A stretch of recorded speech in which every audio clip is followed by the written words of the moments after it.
All questions appearing in this test are 100% fictional. Any resemblance to real persons or entities, living or dead, is purely coincidental. No professionals were forced or harmed to create this practice test.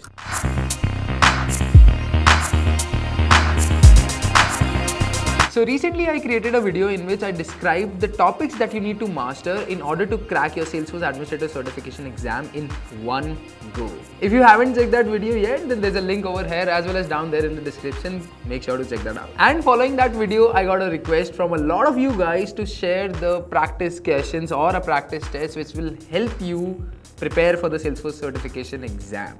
And here we are with that same practice exam. So here we are with the practice questions that will explain you the type or the format of the questions which will be asked in the certification exam, and also will explain you how the complete exam is structured. This practice exam will give you the real feel of giving the certification exam, which will reduce the nervousness as well as the brain freeze that you might get while going to the center for your certification exam or pressing that launch button when you're giving the examination from your home. A small note before going towards the practice test or practice exam. If you haven't prepared for the certification exam and trying to give this practice test or practice exam, I will strongly recommend you not giving this practice test or practice exam because you might end up in a situation in which you're probably never gonna give that certification exam at all.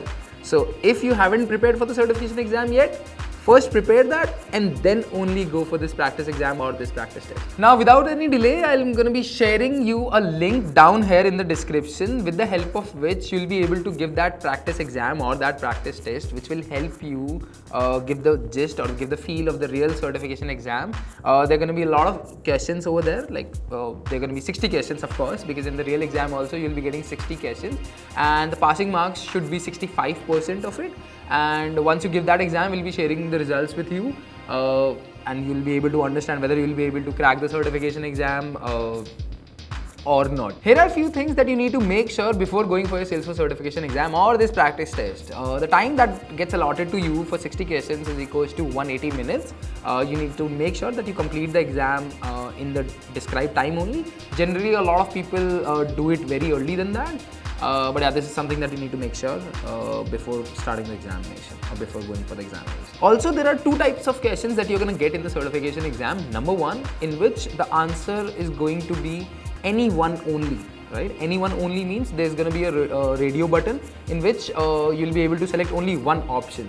And the second type or the other type of questions that you might get or that you will definitely get in the Salesforce certification exam as well as this practice test are going to be having checkboxes, and in those type of questions you'll be having multiple right answers. What I mean by that is like there can be 2 right answers or there can be 3 right answers for that particular question.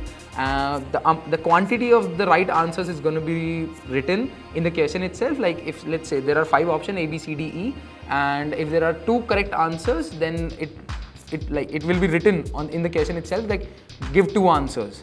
So you just have to select any 2 out of those 5 which are present over there. In the question which has got multiple correct answers, like let's say there's a question for which A and C are the correct answers, but you have chosen A, not C or like any other B or D, then it will be considered as wrong. And even if you have only selected A in that particular situation, it will be considered as wrong. Like let's take another situation in which A, B, C, 3 are correct answers. These 3 are correct answers, and you have selected A and C, but you have not selected B in that situation. So in this case also, your marking will be done as wrong. You'll get no marks for that. But there is one amazing thing about the certification exam that even if it is a multiple choice questions exam, you do not have any negative marking. No matter how many wrongs you do, it will not deduct the marks that you have earned while choosing the correct answers. The questions included in this practice test are for general information, and you are advised to not depend solely on these questions to crack the certification exam. Now there is something that I want to make a note on, and the special thing on which I want to make a note on is called as DUMPS. DUMPS. Using DUMPS to crack a certification exam might seem a good idea initially, but in long run, it will be of no help. Why? Because in interviews, your real knowledge and your real experience will be assessed. So I highly recommend to not use dumps to crack your certification and instead prepare for the certification exam and then give it and crack it. And I also highly recommend not to ask for dumps to me through emails, comments or DMs. Irrespective of when you're watching this video, like today, it's 17th of March 2021. I don't know when you're going to be watching this video or when you're actually watching this video. If you see any comment down here which is trying to sell you some dumps or which is actually providing you a link to any of the dumps, please help me by marking them as spam. So what are you waiting for? Go, don't waste time and hit the link down in the description to give that practice exam or that practice test which will help you clear the Salesforce certification exam, Salesforce Administrator Certification exam in one go. Also, if you like this video, then make sure to give it a thumbs up, and if you haven't subscribed to the channel yet, then make sure to hit the subscribe button over here with the notification bell icon so you'll be the first one to get notified. See you in the next video. Until the next video, bye bye. Take care.